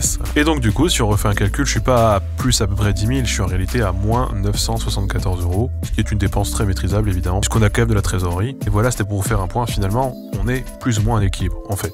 Tout simplement. Donc pour revenir sur les stats de la chaîne, voilà les stats de la chaîne secondaire, parce que la chaîne secondaire, elle est évidemment comprise dans tout ce calcul, hein, dans tout le calcul que je vous ai fait avant, notamment dans la monétisation, et surtout dans les dépenses. Parce que la chaîne secondaire, elle coûte assez cher en investissement. Tous les best-of, 2 par semaine par exemple, eh ben, c'est payé avec le monteur qui travaille aussi parfois sur la chaîne, ou la monteuse en l'occurrence, qui travaille aussi sur la chaîne secondaire. Là, on avait 2 monteurs, on en a plus qu'un désormais, parce qu'il y en a un qui a souhaité partir. Il reste la monteuse, il reste Léa la monteuse, dont vous allez entendre parler juste après. Peut-être qu'il va être question de, sur des projets ponctuels, de faire appel à du montage supplémentaire. Tout ça, pour la chaîne secondaire, évidemment, c'est complètement... on pourrait le voir comme de l'argent jeté par les fenêtres, même je le vois plutôt comme un investissement, voilà. Un investissement sur le long terme. Parce que pourquoi pas. Donc la chaîne a été reprise début février, enfin elle fonctionnait déjà avant, mais on va dire à mi-régime. Et là, à partir de février, vraiment, on est parti sur un rythme de croisière. Donc 43 vidéos cette année sur l'année fiscale, dont 17 temps de répondre, qui font entre 5 et 10 000 vues par semaine, les temps de répondre. Donc la chaîne secondaire a cumulé sur la période 871 000 vues et 7 500 abonnés. Donc contrairement à la chaîne principale dont je parlais tout à l'heure, là c'est la première stat qui est cool, parce que c'est quand même pas mal de vues pour une chaîne secondaire, mais la seconde stat, là, contrairement à la chaîne principale là aussi, eh bien, elle est plutôt bof. Et, en fait, on n'a pas gagné tant d'abonnés que ça. Donc la chaîne secondaire, elle a plusieurs formats, évidemment, et ce qui a le plus marché, et ce qui m'a pas mal mis mal à l'aise d'ailleurs, et au moment où j'enregistre cette vidéo, c'est le moment où justement ça refait surface, comme quoi des fois les étoiles sont alignées de manière très étrange, c'est la vidéo qui revient sur l'affaire Léo Grasset. Une vidéo où je vais quand même dire en 2 mots, voilà, je l'ai postée sur la chaîne principale parce que je pensais que ce serait un peu confidentiel, dans le sens où ça allait s'adresser surtout aux gens qui me suivent, vraiment au cœur de mon public, les gens qui me suivent sur Twitch, qui n'auraient pas vu la vidéo. J'en ai fait un remontage, voilà, pour garder les moments les plus, voilà, couper les flottements, etc. Bon, et évidemment, ça a été beaucoup plus vu que ce que j'aurais cru. Ce succès, voilà, ce top 1 en nombre de vues, ben, il est évidemment pas du tout représentatif de la ligne éditoriale. La vidéo, évidemment, je la laisse parce que, elle sert visiblement encore, parce qu'il y a des rebondissements encore aujourd'hui. Donc c'est pour avoir tout mon point de vue personnel et quelle a été ma position dans toute cette enquête et voilà, dans tout ce travail, pour que vous puissiez aussi comprendre ce qu'il en est. Voilà, cette parenthèse étant fermée, si on met ça à part, ce qui marche bien, effectivement, ce sont les anecdotes. Les anecdotes qui ne sont plus pour l'instant sur Twitch, mais qui vont revenir, donc, ce sont quand même les vidéos qui marchent le mieux en tendance de fond. Par exemple, celle sur la circoncision, elle continue de monter. Même maintenant, c'est l'une des anecdotes les plus vues. Ce n'était pas du tout le cas au moment de la sortie. Très honnêtement, ça me fait plaisir. Ça me fait plaisir parce que, grâce à cette vidéo, je reçois des mails et des messages de gens qui me disent « Putain, j'ai vu ta vidéo sur la circoncision, depuis j'ai consulté un urologue, et en fait, j'avais tel problème, j'osais pas en parler, merci. » Franchement, c'est plutôt positif. Si ça permet à des hommes qui se sont posé beaucoup trop de questions durant l'adolescence et qui maintenant peuvent, voilà, avoir une vie en accord avec ce qu'ils veulent d'un point de vue corporel, sexuel, etc., avoir une meilleure estime d'eux et se sentir mieux dans leur corps, bah franchement c'est quand même cool. Et sinon on a aussi les vidéos de travaux qui plaisent pas mal, et des vidéos qui vont revenir évidemment. Là il y a eu une grosse pause parce que j'ai été malade, à plusieurs reprises cet été et en automne, mais ça va revenir évidemment. Alors sinon, les best-of Major et les best-of Among Us, qui sont finalement le cœur jeu vidéo de la chaîne Twitch, et donc de la chaîne secondaire. Ce pourquoi j'ai lancé cette chaîne secondaire, d'ailleurs, la première fois que j'ai recruté un monteur, c'était précisément pour monter ces vidéos-là. Eh bien, c'est paradoxalement ce qui marche le moins, mais alors de très loin le moins. Je pense que vous êtes beaucoup moins attachés à mon gameplay qu'à ma vie, bizarrement. Pourtant, je soulève quand même ce paradoxe, ce sont des formats qui marchent plutôt bien sur Twitch, ou qui marchaient plutôt bien sur Twitch. Le moment où la chaîne Twitch a généré de loin le plus d'argent, c'est pendant le RP Major. Les moments où j'ai fait le plus de vues, c'était les mardis où il y avait RP Major puis anecdote. C'était vraiment les moments où pendant les anecdotes, j'avais pas du tout de sub ni de beat, mais pendant le RP Major, évidemment, oui, complètement. Donc là, pour le coup, même les gens qui suivaient ce format, j'ai l'impression, ne suivent pas les best-of qui en sortent. Ce qui est un peu frustrant, notamment dans le cas des best-of Among Us, qui sont quand même les plus actuels, parce que du Among Us, on en fait régulièrement sur Twitch, voilà, le mardi ou le mercredi soir, avec la team Dingus, avec DFG, avec Mister JD, avec Schnabi, etc. Machin, voilà, les Neymar, Eolia. Ce sont les best-of qui sont très clairement les plus travaillés au montage, et c'est ce sur quoi Léa a commencé par travailler aussi. C'est pourquoi aussi je l'ai recruté. Donc c'est doublement frustrant, évidemment, mais bon, c'est comme ça, c'est la vie. Il est bien un pot! Il est bien un pot! J'avais raison! Il m'a pas tué, mais il me reporte! Bon, maintenant, si on compare tous ces chiffres entre du coup cette année fiscale, cet exercice fiscal, et l'année précédente, l'exercice fiscal précédent. Eh bien, globalement, la chaîne fait 56% de vues en plus et elle a gagné 17% d'abonnés en plus. Enfin, en tout cas, on a une augmentation de 56% des vues et une augmentation de 17% des abonnés par rapport à l'année dernière. C'est bien, voilà, c'est cool, c'est pas mal. On a une meilleure augmentation, on a une meilleure progression que l'année dernière, on a comme si on avait mis un coup d'accélérateur. Bon, c'est sympa. C'est vraiment cool. Vraiment. En termes de revenus, c'est un peu plus, c'est un peu plus mitigé. On pourra noter, en termes de revenus, ce que je disais juste avant, que les revenus Twitch, ils se sont effondrés. En gros, ils ont été divisés par 2 entre l'année fiscale dernière et cette année fiscale-là. Donc ça, c'est dû à la fin du RP Major Linguista, très clairement. Mais, parallèlement, on a YouTube qui a quasiment triplé. Peut-être aussi grâce à la chaîne secondaire, qui est venue un peu carry derrière, voilà, parce que ça rajoute 1 million de vues, quasiment 1 million de vues au total, et que ce sont des vidéos qui font à chaque fois plus de 8 minutes. Bon... YouTube aime beaucoup les vidéos qui font plus de 8 minutes. Le financement participatif, qu'est-ce qu'on peut en dire? Pas grand-chose, hein, c'est stable. Si le nombre d'abonnés total a augmenté, le nombre de vues a augmenté, le nombre de personnes qui s'investissent économiquement parlant de manière désintéressée, on va dire, sur YouTube ou sur Tipeee, lui n'a pas bougé. Voilà. On est sur à peu près le même montant. Et par contre, on a augmenté d'1 tiers les rentrées de placement de produits. Voilà, donc essentiellement, pas tant parce qu'on fait plus de vidéos et plus de placements en réalité, mais plutôt parce qu'on a augmenté les tarifs et qu'on les négocie mieux. Ça a été le cas d'ailleurs pendant VPN, où moi j'ai dit je re-signe pas au tarif auquel ils signaient, je leur ai dit c'est 500 balles de plus, on m'a dit non, et finalement ils m'ont dit oui mais que pour la moitié des vidéos à l'année, je fais d'accord, puis à la fin c'était toutes les vidéos à l'année, donc on renégocie à la hausse régulièrement. Ce qui est normal, hein. La chaîne augmente, en nombre de vues, en nombre d'abonnés, les tarifs augmentent, au bout d'un moment c'est normal. Donc au total la chaîne a augmenté ses rentrées d'argent de 75% par rapport à l'année dernière, mais les dépenses ont aussi doublé. Donc c'est... voilà, c'est assez traître. Et pour la chaîne secondaire, eh bien l'année dernière c'était surtout marqué par les anecdotes. C'est peu ou prou les mêmes statistiques aujourd'hui, donc ça n'a pas vraiment changé. Donc la chaîne secondaire, elle est complètement en stagnation, hein, on peut le dire. En tout cas, il n'y a pas d'accélération de l'augmentation, elle continue à augmenter un peu, évidemment. Mais bon, elle remplit ses fonctions, et moi je n'en demande pas plus. Avec qui je travaille? Est-ce que je travaille tout seul? Est-ce que je suis le youtubeur qui fait tout dans sa chambre et qui est extrêmement méritant? Parce qu'il est un génie. C'est qui la meuf? Oui, c'est vraiment une question qui a été posée. Bon, du coup, c'est qui la meuf? Directement comme ça, ok. La meuf, donc en l'occurrence c'est moi, bonjour, je suis Kalian. La meuf. La meuf, la fameuse, la famosa. Je suis co-autrice sur la chaîne Linguisticae et je m'intéresse à tout ce qui est acquisition du langage, acquisition des langues, du bilinguisme, du plurilinguisme et des politiques linguistiques, et surtout des politiques linguistiques familiales. Très spécifique. Voilà, les trucs sur lesquels j'étais pas du tout qualifié, des sujets demandés, et tu m'as écrit, tu m'as proposé directement. Ouais. Ça tombait bien, c'était les choses dont je voulais pas parler. Parce qu'il faut quand même se dire que c'est une chaîne de linguistique, mais c'est une chaîne qui ne parle pas de tous les domaines de la linguistique. Parce qu'il y en a juste, je les trouve chiants. Ouais, et puis il y en a tellement en fait qu'on peut pas être spécialiste de tout. Tout ce dont toi t'es spécialiste, moi ça me fait chier aussi en l'occurrence. Ouais, pourtant c'est plus sympa, c'est plus intéressant, donc, faut qu'on se le dise. Donc on est bien complémentaires, ça c'est cool. Et l'autre meuf du coup c'est qui? Parce qu'il n'y a pas de question sur toi, mais... Ouais, non, c'est pas grave, hein. Je suis l'autre meuf, donc Léa. État civil, le prénom de l'autre. Voilà, nom de famille Léa. Et je suis sur la chaîne en tant que monteuse.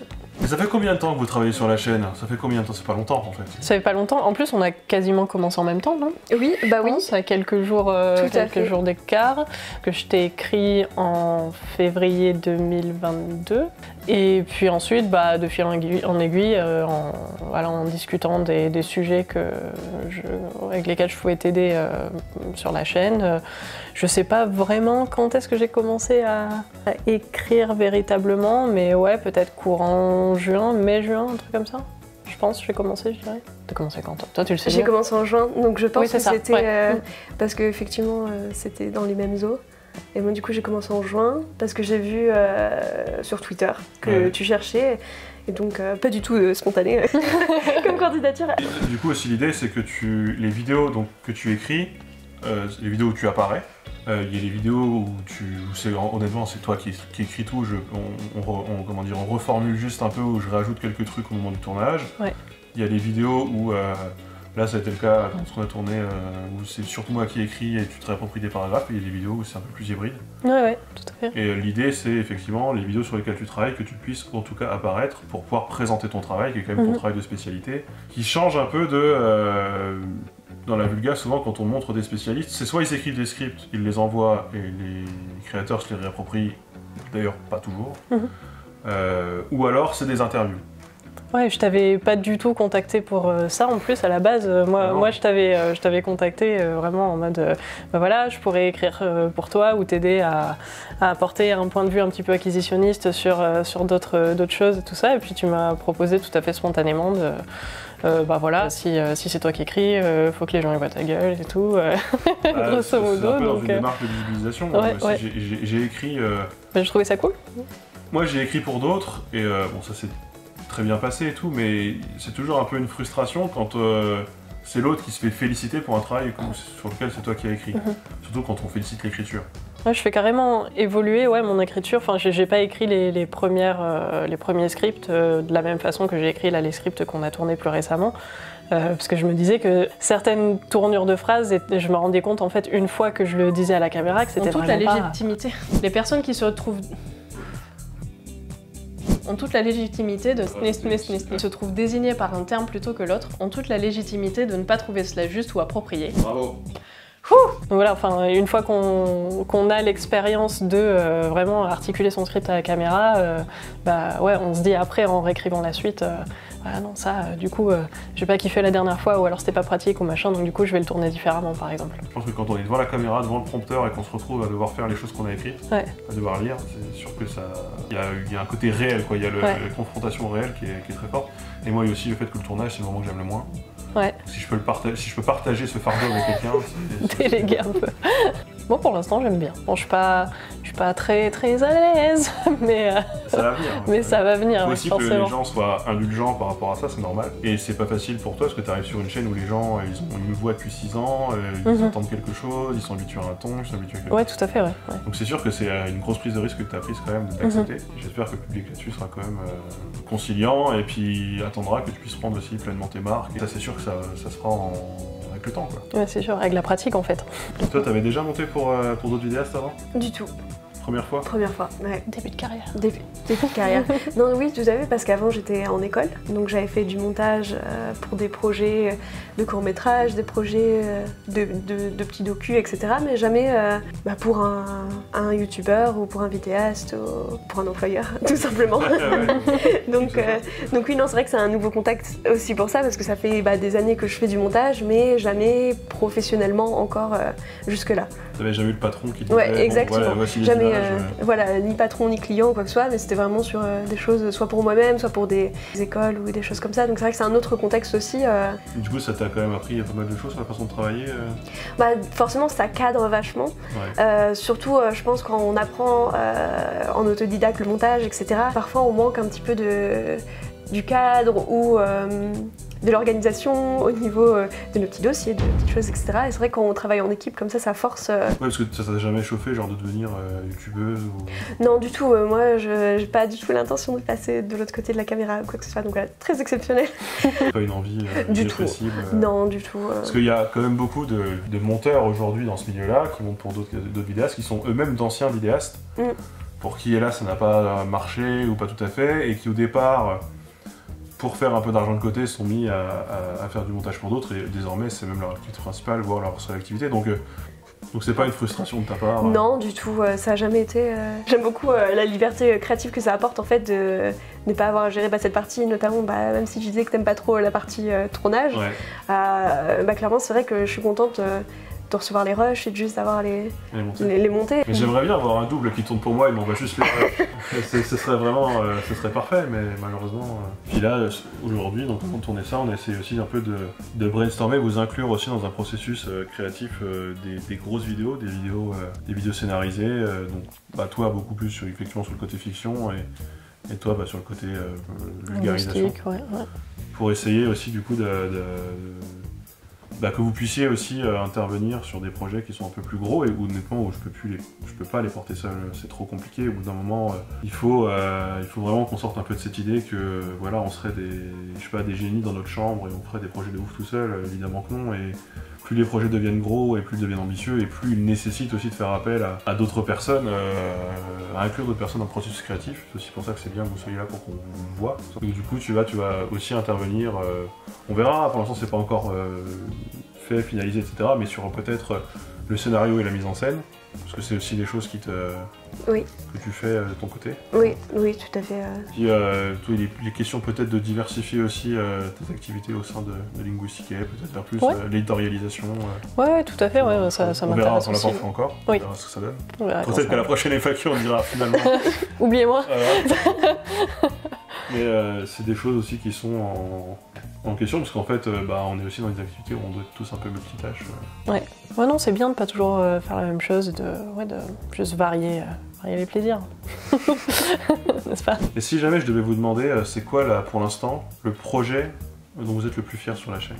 C'est les 2 vidéos que, je sais pas comment le formuler, celles qu'on a tournées, puisque ça en fait c'est la première fois réellement où tu m'as donné carte blanche sur le thème, et du coup j'en ai vraiment 2 qui ont popé en particulier où je me sentais comme un artiste vraiment inspiré, je peux faire ce que je veux et tout, je peux... Les vidéos qu'on a tournées là, une des 2, je sais pas si je peux dire les titres ou les sujets. Le bilinguisme parfait. Donc du coup c'est ces 2-là où voilà, tu m'avais dit qu'est-ce que t'aimerais maintenant qu'on a fini celle sur l'espéranto et tout ça, sur quel sujet t'aimerais écrire? Et ces 2-là par exemple, c'est les 2 premiers qui me sont venus en tête, et puis tu m'as dit go, et j'ai pu vraiment laisser libre cours à ma créativité là-dessus. Et donc du coup ça a été vraiment vraiment cool d'écrire tout ça, de te le faire relire, que tu rajoutes des choses auxquelles j'avais pas pensé et tout ça. Ça a été aussi un travail collaboratif à la fin, et qu'on le tourne, que ça aille vraiment jusqu'au bout, et j'ai vraiment hâte de voir le résultat final. C'est que le début, donc voilà. Moi j'ai quand même hâte de voir la vidéo auteur-influenceur, parce que y a pas mal de scénettes aussi où tu interviens directement. On essaye de faire varier un peu les choses. Moi j'ai un peu hâte de voir ce que ça va devenir. Moi j'ai tellement peur. Je suis zéro à l'aise avec mon jeu d'actrice tout à fait exceptionnel, n'est-ce pas? Tu crèves l'écran, franchement. Merci. Le projet sur lequel tu as travaillé, dont tu es le plus fier de ton travail? Je globalise beaucoup plus la question. Ouais, merci. Je dirais jusqu'ici, c'était la vidéo sur les fun facts. Je me suis vraiment éclatée à la faire. Je trouvais que c'est un format qui est hyper marrant. Ouais, c'est extrêmement permissif en plus. Ouais, tu peux faire un petit peu te laisser aller, et en plus vu que c'était pas la... Jusqu'avant la première vidéo pour la chaîne principale sur laquelle j'avais bossé, c'était le debunk, la petite pression, petite angoisse, grosse anxiété, non.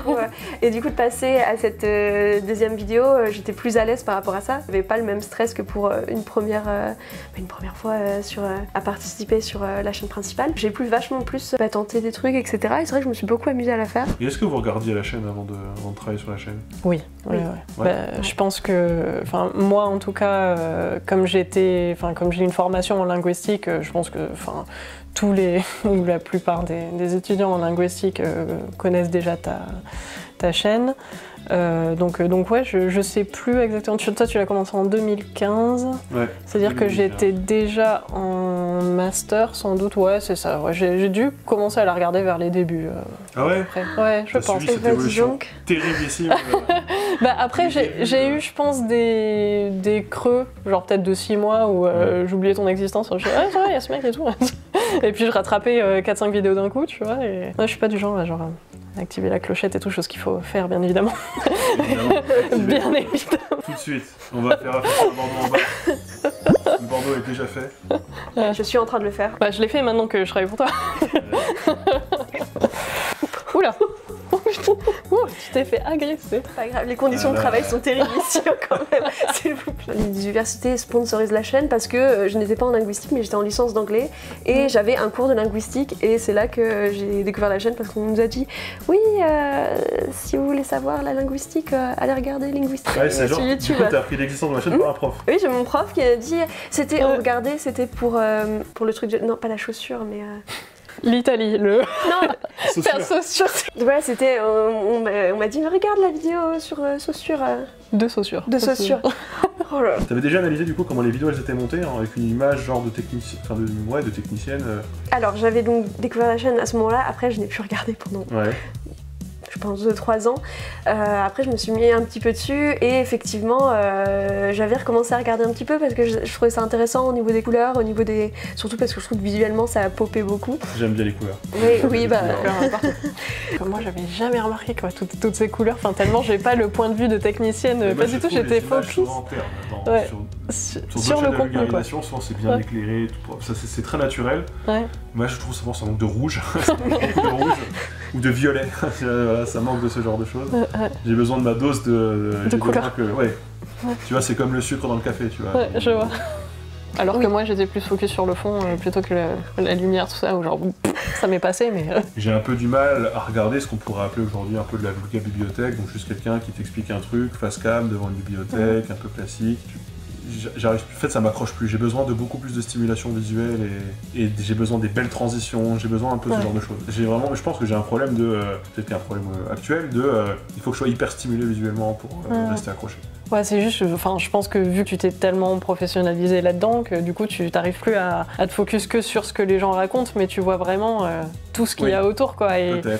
Et du coup, ouais, c'est forcément, ça c'est pas que ça biaise, mais ça change ton rapport en tout cas aux vidéos que tu pourrais regarder. Il y a des trucs qui t'agacent plus facilement et tout ça. Par exemple, Estonie, c'est pas une chaîne où on va avoir des couleurs de ouf et on va avoir des super transitions, mais je trouve ça tellement intéressant ce qu'il raconte que souvent, là, je ne le regarde pas particulièrement, mais souvent, je l'écoute tout simplement. C'est une chaîne d'histoire que je recommande évidemment, j'aime beaucoup. Est-ce que tu écoutes des podcasts un peu? Non, je n'écoute pas de podcast du tout. Non, moi non plus, j'y arrive pas. Ouais. J'essaye parfois quand je fais la vaisselle, et tout, petit podcast et tout. Mais le seul moment où j'écoute des trucs, c'est parce que typiquement quand je suis dans la voiture, c'est j'écoute des romans audio. Parce que je ne lis pas assez et j'aimerais lire plus et j'ai du mal à lire. C'est une pratique que je n'ai pas, j'en ai pas dans une vidéo, je sais plus.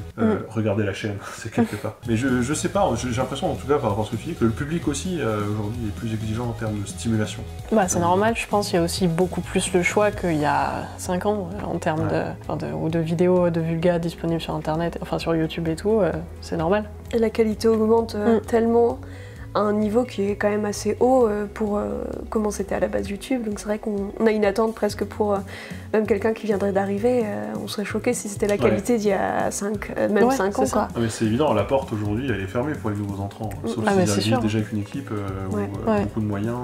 Ouais, on parlait tout à l'heure du youtubeur dans sa chambre qui fait tout par lui-même et tout ça, si t'essayes de commencer comme ça... Aujourd'hui c'est plus possible. Ah non, c'est plus possible. Donc, je dirais que les trucs où j'ai eu le plus d'inspiration, ou les choses qui, en tout cas sur les 3 dernières années, qui m'ont le plus marqué visuellement et dont j'ai le plus voulu m'inspirer, c'est des clips en fait. C'est pas tant les vidéos YouTube, c'est vraiment des clips. Parce que dans les clips, je trouve il y a vraiment plein de bonnes idées, il y a plein de choses, il y a pas mal d'émergence aussi en termes de style, de nouvelles façons de faire, etc. Et je trouve que ça apporte beaucoup de choses. La vidéo sur Orwell, visuellement parlant, c'est dans ma tête, c'est le clip Turbo Killer de Carpenter Brut. C'est vraiment ça, en termes de couleurs, en termes d'étalonnage surtout. Et ouais, en tout cas, on essaye et on va continuer d'essayer de faire des trucs créativement intéressantes et avec un fond toujours aussi solide et avec aussi des nouveaux sujets qui pourraient apparaître, des nouvelles façons de faire et même d'ailleurs une ouverture, ça on en avait parlé aussi, une ouverture même sur la sociologie. De manière plus générale. Et pas forcément juste linguistique, mais plus des thèmes... sciences sociales. Ouais, c'est ça. Bah, vu que déjà, sur tes live Twitch et tout ça, tu traites pas mal, ou même pas que d'ailleurs, de sujets politiques et sociaux et tout ça, on va peut-être aller creuser un petit peu plus le côté scientifique de ça pour traiter d'autres sujets, plutôt sciences humaines et sociales. En tout cas, merci à vous. Merci à vous d'avoir accepté aussi de vous montrer et de parler un peu de vous. Ouais, merci à toi pour la proposition. C'est un peu l'occasion, comme les FAQ c'est regardé par le noyau dur des gens qui suivent. C'est vrai. Merci, voilà, merci. Merci à toi. Merci. Merci, monsieur Bourrage.